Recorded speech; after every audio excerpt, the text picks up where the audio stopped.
वाराणसी में जो घटना आपके यहाँ हुई है, 3 गाड़ियों में ईवीएम मशीनें जा रही थी। एक गाड़ी जो नगर निगम की कूड़ा गाड़ी है, उसमें हमारे कार्यकर्ताओं ने पकड़ा उसको। ईवीएम मशीन का जो ट्रांसपोर्टेशन होता है, उसका चुनाव आयोग की एक नियमावली है कि जब भी निकलेगी स्ट्रांग रूम से तो सही प्रत्याशी वहाँ पर रहेंगे। वो खाली हो, भरी हो, जैसे भी हो, ट्रेनिंग जा रही है, कहाँ जा रही है, हमारे प्रत्याशी किसी को सूचना नहीं दी गई किसी पार्टी के, तो इस प्रकार से उसमें आशंका बलवान हो गई और हमारे कार्यकर्ताओं ने उसका विरोध किया। और ये घटना पूरे प्रदेश में, बरेली में, सुल्तानपुर में और कई जनपदों में हुई। तो हम लोग इसको लेकर के, चूँकि लोकतंत्र को बचाने के लिए हमारे जितने भी अधिकारी ईमानदार अधिकारी हैं, ईमानदार नागरिक हैं, बुद्धिजीवी हैं, आप पत्रकार बंधु हैं, हम सबसे अपील करते हैं कि लोकतंत्र को बचाने के लिए आप सभी आगे आएँ और इस कार्य में सहयोग करें। हमारे कार्यकर्ता कल जब मतगणना शुरू होगी, रात भर मतगणना के पास में रहेंगे, रखवाली करेंगे, क्योंकि जो तंत्र है उस पर विश्वास कहीं न कहीं से दिख रहा है। नहीं, जानकारी जो हमने देखा वहाँ पे लाइव चल रहा था, उसको जानकारी उतनी ही है। और जिलाधिकारी ने जो सफाई दिया, मैंने वो भी सुना, वो जानकारी अभी है। हमारी पार्टी ने चुनाव आयोग से मांग किया है कि यहाँ के जिलाधिकारी को, मंडलायुक्त को तत्काल प्रभाव से हटा करके निष्पक्ष मतदान कराया जाए। आप लोग कल किसी नतीजे पे पहुंच पाए कि क्या नतीजा निकला? क्या ईवीएम, जैसा कि वहां पर 2:30 बजे रात को डेमो ईवीएम की बात स्वीकारा पार्टी के ही लोगों ने, वहां पर उस गाड़ी को खोल के डिब्बों को दिखाया गया, उसमें चुनाव चिन्ह नहीं बने हुए थे, वो संतुष्टि हुई, तब जाके आज माहौल शांत है। और आप आज अभी नई बात कर रहे हैं।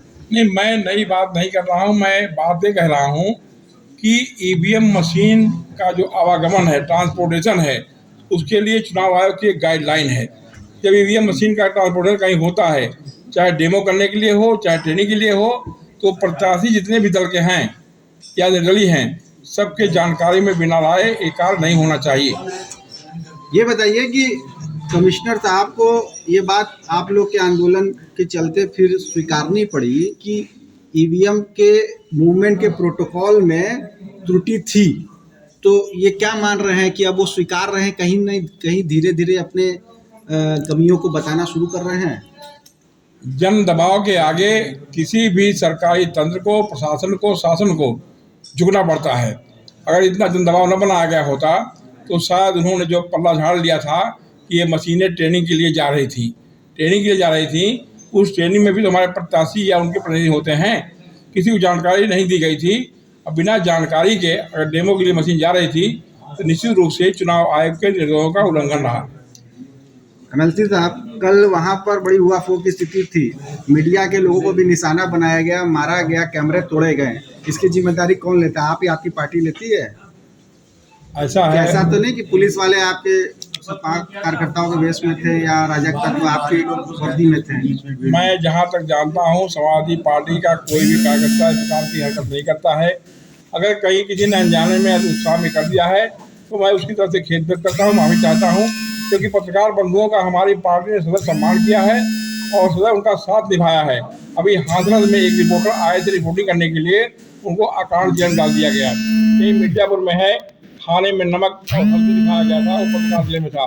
तो हम लोगों ने सदैव पत्रकार बंधुओं का साथ दिया है और ऐसी हरकत हमारी पार्टी के लोग नहीं कर सकते हैं। कहीं न कहीं कोई आदमी इसमें घुसपैठिया बन के आया था तो हमारे कार्यकर्ताओं को बदनाम करने की साजिश करने का काम किया था। हम चुनाव आयोग से मांग कर चुके हैं।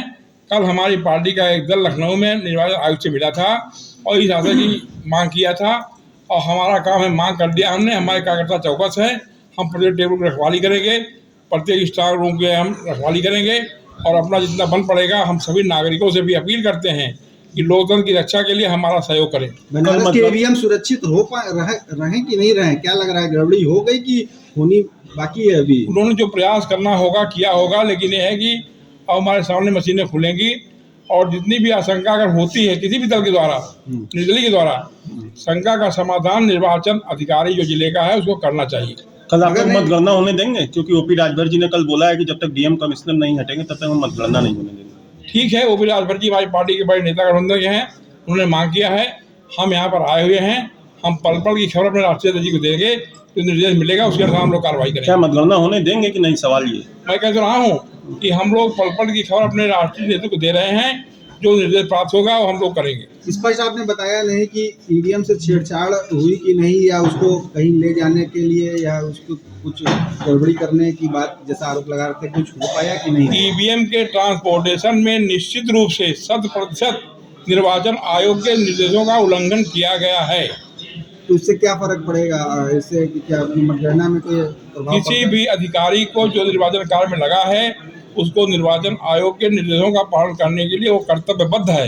मतलब आप ये मानते हैं ना नहीं, कि पोलिंग ईवीएम में वाला जो छेड़छाड़ EVM हुई कि नहीं हो पाई अभी? आप क्या मान रहे हैं? पोलिंग वाली ईवीएम से छेड़छाड़ नहीं हुई, हुई कि मतलब नहीं ये हुई? मानते हैं आप ना? क्या नतीजा कुछ? अब देखिए वो तो जांच का विषय है, जांच के अंतर्गत आएगा। अभी मैं उस पर कोई मंतव्य दे नहीं पाऊंगा। तो अगर मान लीजिए बनारस से सीटें सरकती हैं आपके हाथ से, तो किस पे ठिकरा फोड़ेंगे? मुझको जनता का पूरा विश्वास है। अब एक रात की बात है, कल मतगणना होगी, सारे ये सामने आ अगर जाएंगे। बनारस में सपा हारती है तो एक्सेप्टेंस लेंगे कि नहीं लेंगे आप? बनारस में सपा जीतेगी, जनता को मैं धन्यवाद दूंगा।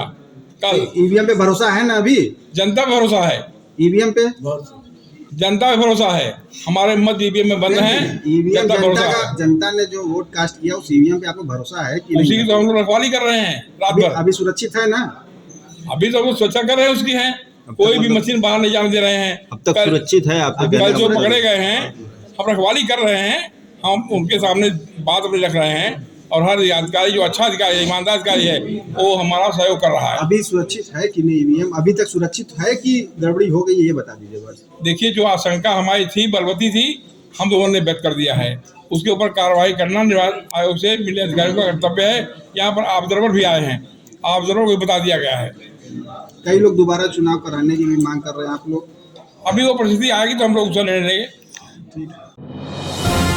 डिजिटल इंडिया का digital new platform live VNS पिछले 7 वर्षों से बनारस की सेवा में। पाइए बनारस के कोने कोने की खबर निष्पक्षता के साथ। लाइव VNS से बनारस की ताज़ा तरीन खबरों के लिए प्ले स्टोर से डाउनलोड कीजिए लाइव VNS ऐप या फॉलो कीजिए लाइव VNS को सोशल मीडिया पर।